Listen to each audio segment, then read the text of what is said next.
All right. I have it on no less of an authority of speaking at Defcon than Jason Scott here, that everyone is really confused about what room they're supposed to be in, and talks should start like a few minutes late.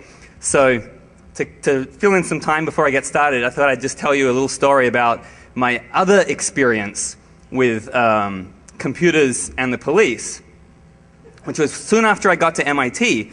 You know, you get to MIT and there's this whole kind of pulling hacks ethic, right? Like doing these pranks to amuse people. And so, you know, you start immediately looking for things to do. And I noticed outside my lab across the street, there was a manhole that had been opened, and there were some lights in it and some power cables dangling in it, like extension cords. And it had sat there like that for weeks. And you know, what the hell's going on? There wasn't even like cones around the manhole to stop people from falling in. It just sat there, and we were just like, well, we don't know what's going on here, but maybe we should turn it into a hack. So we got an old VT220 terminal and decided we would set it up on the edge of the manhole with a lamp, as though some hacker had like popped out of the manhole and was up to no good with their VT220, hacking, you know, whatever was in the manhole. And we would film it. We'd set up a camera on the 7th floor of the building next door and film what was going on to see if we got any good reactions.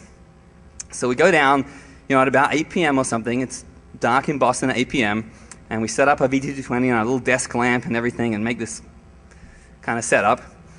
And we go back in and take the elevator up to the 7th floor to set up the video camera. And that was the fatal error, because by the time we had got up to the 7th floor office to set up the video camera, the cops had already arrived and were staring at this computer, you know, wondering what was going on.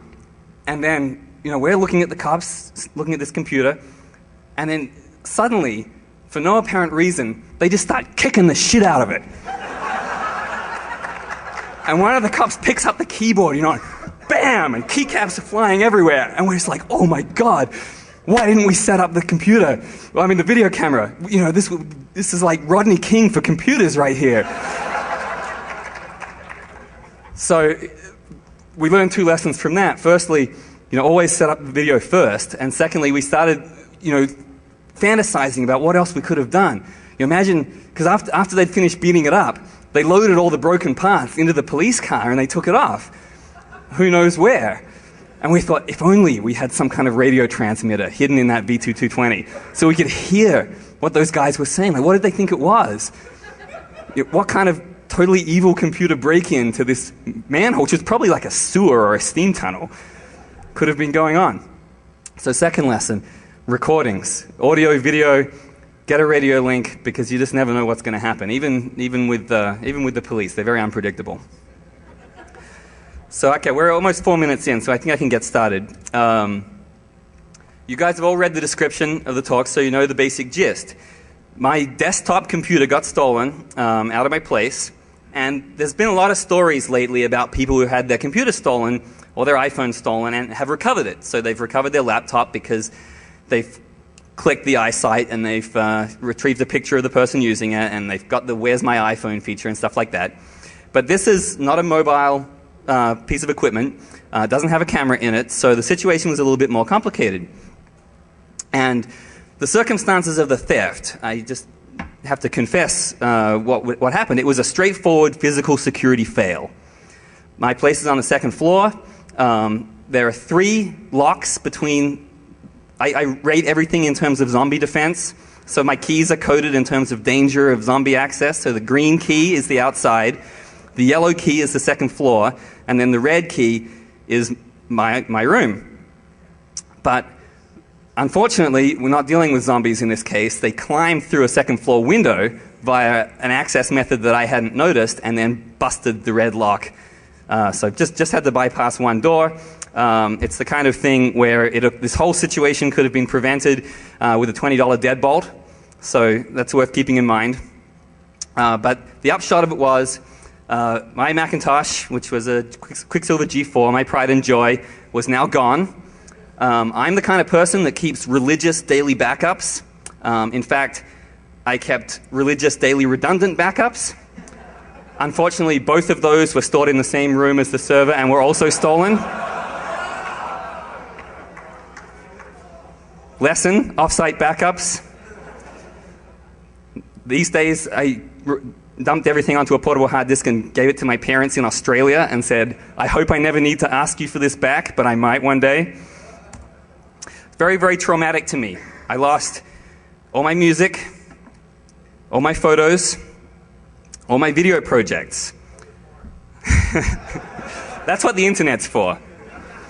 So I had to channel that energy into trying to find my machine. I get very angry without my heavy metal. So what I did have was the serial number of the machine and the stats of what machine it was. And so I started to look for it in the kind of usual places you would think someone would dispose of a machine. So I started searching eBay and Craigslist for months, and I didn't find it. Fuck. Now, someone asked me almost immediately when it got stolen, if it gets plugged back into the network, will you be able to find it again? And I thought, yes, I'm running a DNS updater. It'll update the domain record and I'll see it again. And then I thought about that a bit more, and I thought, well, the machine is set to auto-boot into single user mode. Okay, so my data security policy at that time could definitely have used work. And I thought, well, the guy can boot into it, but it's not going to get back on the network because I'm pretty sure the network settings are locked, and it's on an intranet, so the thief is not going to be easily able to reconnect it to the network unless they happen to have an intranet with the same settings as I did. Unlikely. So, fuck. So even with my legendary stubbornness, I eventually gave up looking for the machine on sale sites and trying to get people to go to... I was in San Francisco filming Prototype This at the time, so I'm trying to get people in Boston to go to flea markets for me and look for it, and they're telling me to fuck off, as you would expect. So, all right, time passes. Now, if you use DNS and you use the automatic updating service, if you don't update it for a while, you start to get messages like this, which say you have your account looks inactive. So you can either just let your account be deleted, or you can click on this link and reactivate it. So I would click on these links once a month because I felt like, why set it up again if I start using it again? And at some point, I noticed something, and I thought, that's funny. I don't remember getting one of those emails in a while. I wonder what's up with that. So I'll log into DNS and see. And there I see, holy shit, 2 years later, that domain record has started to be updated. What the fuck? So quickly, NS look up the IP, and pretty interesting. My machine that was stolen in Boston now seems to be on a Cox.net dial-up in Las Vegas. So I call the cops right away, and they say, oh yeah, we'll subpoena that IP record. And I said, well, you got to make sure that you get a historical record for this, because this is a dial-up dynamic IP. It's going to change a lot. It's going to be totally worthless if you look it up now, and it's not assigned to anyone, or it's assigned to someone different. And sure enough, they came back a month later with their subpoena results that said that IP address isn't registered to anyone. No shit. But I wasn't staying idle in the meantime, waiting for them. First thing I did, of course, was ping it and see if it was up, but it wasn't. So, it's a dial-up. It's not always online. So let's do that thing a whole shitload all the time and wait for it to come back. And sooner or later, it did come back. Let's see if we can still SSH into that box. Fuck yeah.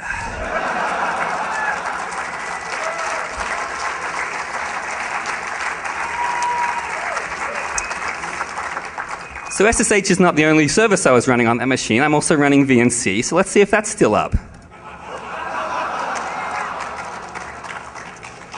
So my machine, I can still SSH to it, I can still VNC to it. The machine has not been reformatted or locked down, but he did at least go to the trouble of changing my desktop background. I'll give him that.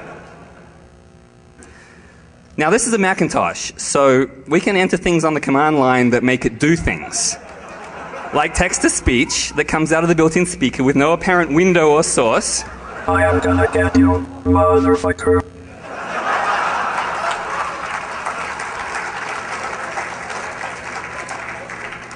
But childish fun aside, I want that machine back. So let's start taking a look to see what we can find out about the guy that has it. So he hasn't changed the names of my hard disks. There are some PDFs on the desktop. They look like forms for unemployment benefits in Nevada. It turns out they are unemployment forms in Nevada, but they're not filled in electronically. They've just been downloaded and probably printed out, so that's a dead end. But we have some stuff that are JPEGs. Maybe they're interesting pictures. Let's take a look.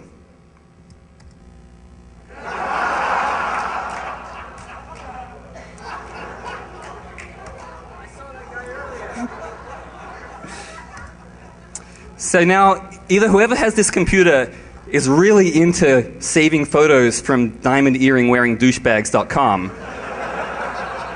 or these are pretty hilarious self-portraits. So let's find out a little bit more about what this guy's into. Let's take a look at his browser cookie file.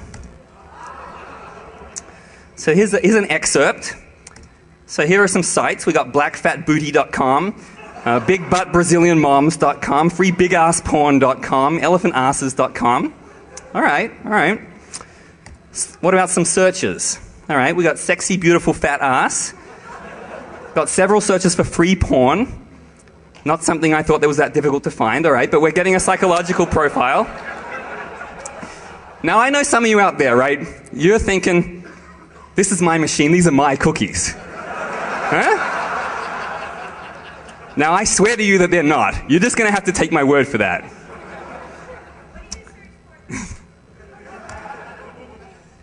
We got some location information in these cookies. Oh, you want an answer to that? I'll give you the same answer I gave at my Defcon talk 2 years ago.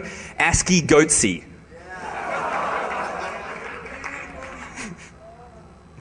Yeah, so location information in the cookies, but nothing we didn't know. It's all Las Vegas. But a little bit deeper here we find Gmail address. Nice. Thank you, Google, for keeping that stuff very easy to find. So what do we got? We got location in Las Vegas. We got a name.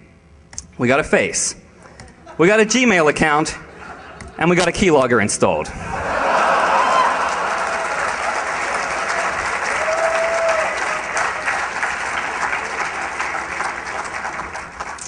So at this point, I got sweaty palms. I'm like, oh, can't wait for this machine to come back online, because it goes offline typically 8 or 10 hours after it comes online. So waiting to get that first keylog back, and here's some of the initial keylog stuff.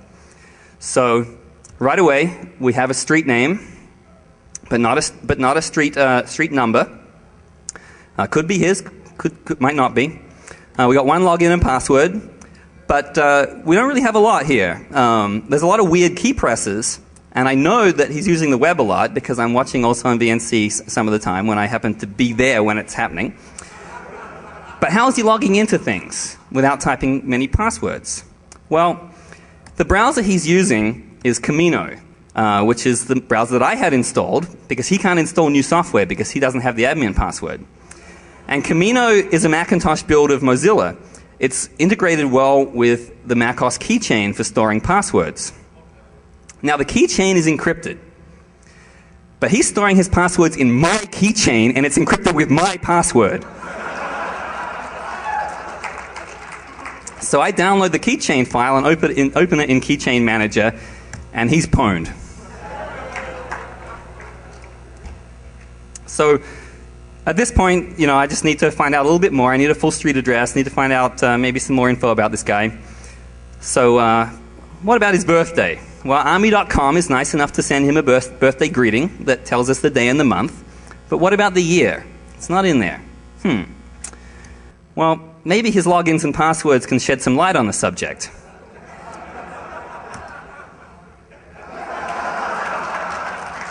You think maybe he was born in 1985? Well, eBay tells us that he was.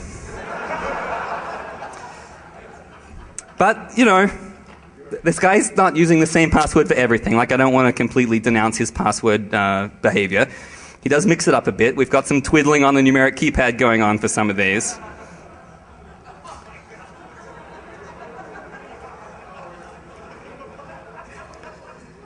So what we have at this point now is a name and an address and a birthday, but still not the street number. Kind of need that to send the cops around. Oh wait, some recent PayPal receipts.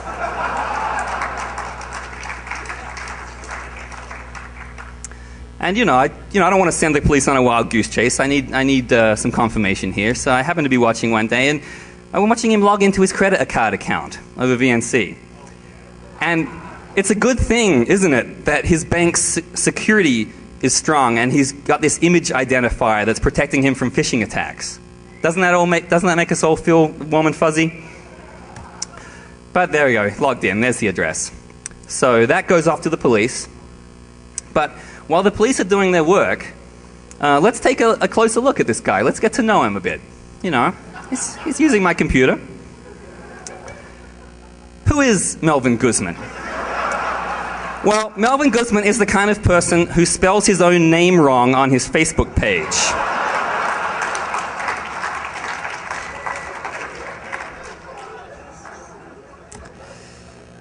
His main activity is taking photos of himself for online dating sites, and when he saves those pictures, he just mashes on the keyboard.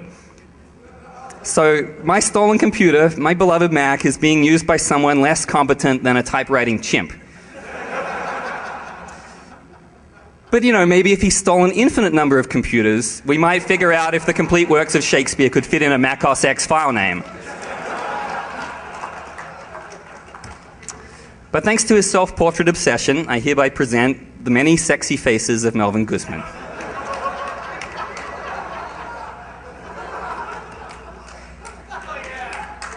I'm sure the ladies love that one.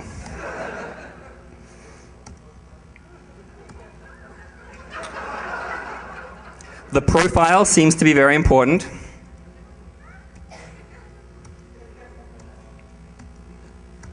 Wink, wink. And all the ladies out there, this man is available. Contact me if you would like his phone number.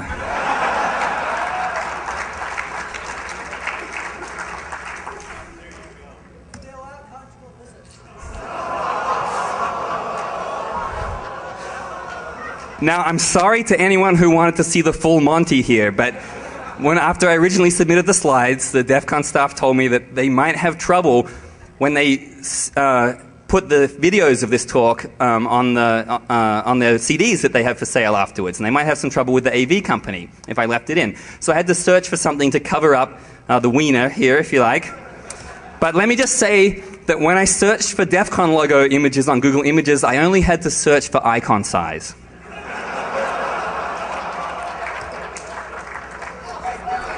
If you've ever wondered what photographers mean when they say make love to the camera, that's what they mean. And after making love to the camera, he doesn't mind cuddling it afterwards.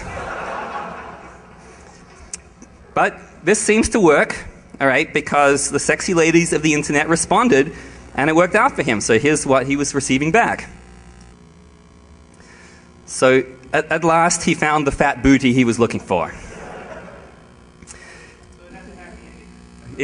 I assume so. But here's a side note on online dating techniques, right? I don't know a lot about this, but I noticed when I was looking at the keylogger that there were a lot of Control V's. And I found out why that was from watching in VNC. This guy would write a message once and then copy and paste it to literally hundreds of women.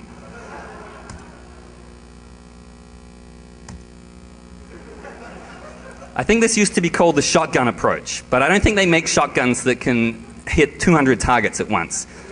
So I think maybe we need to call it the nuke from orbit approach. And finally, an interesting bit of info, considering this is a guy using a stolen computer. He's taking an online course for criminal justice. I think he's enrolled in my online course for criminal justice. But armed with all the address information that I was able to give them, the police were able to go and recover the computer. In fact, I think they did that the day after I submitted these Defcon slides, after the deadline. And it taught me some lessons that I thought I would share with you. First of all, obviously, my security of the machine, in a data security sense, in terms of not encrypting the hard disk and letting it boot into single user mode, was shithouse. But if I'd had better security, then I would never have been able to recover the computer. If the guy couldn't log into it, if he had to wipe the drives, if he couldn't reconnect it to the network, same deal. So I actually recovered the hardware, and I did recover some of my data. Some of it had been erased, but I got a little bit of it back, and I set up rsync scripts every time it was online to pull in more and more of the stuff. So I often wonder if he was paying for bandwidth as well, because every time it would connect, like I'd be slurping gigabytes of stuff back down his dial-up. The second lesson is a lot of these services are potential vulnerabilities against a trained threat. Like everyone here is thinking, oh yeah, you're running VNC, and if you're not tunneling it over SSH, then you're totally making a mistake. Especially also having a daemon that tracks the IP address of wherever this machine moves, especially for if this was a mobile platform. If I was running a DynDNS upgrader on my laptop, people would know where I was all the time. So that would be bad against a trained threat, but very good against a low-tech threat. So it's all about sort of threat modeling and remembering to buy that $20 deadbolt. Another thing, the keychain versus keyloggers. I'm one of those guys that never really trusted the keychain, because it's a single point of failure. It's got everything in it. Like, what if you could get into it? But it's actually like an interesting defense against keyloggers, which is something that you're more likely to have on your machine from spyware and stuff. There are more sophisticated keyloggers. There are ones that log mouse movements and clicks and things like that. But for a very basic keylogger, having forms and passwords and stuff just fill themselves in automatically when you're logged in once, is potentially protective. And then finally, having my serial number was great. Like being able to give that to the cops, file a police report, meant that the hardware could be recovered. Without that serial number, there's no way. So write that down somewhere. And then the final lesson learned, of course, I'm sure you all know, don't fuck with a hacker's machine. Thank you.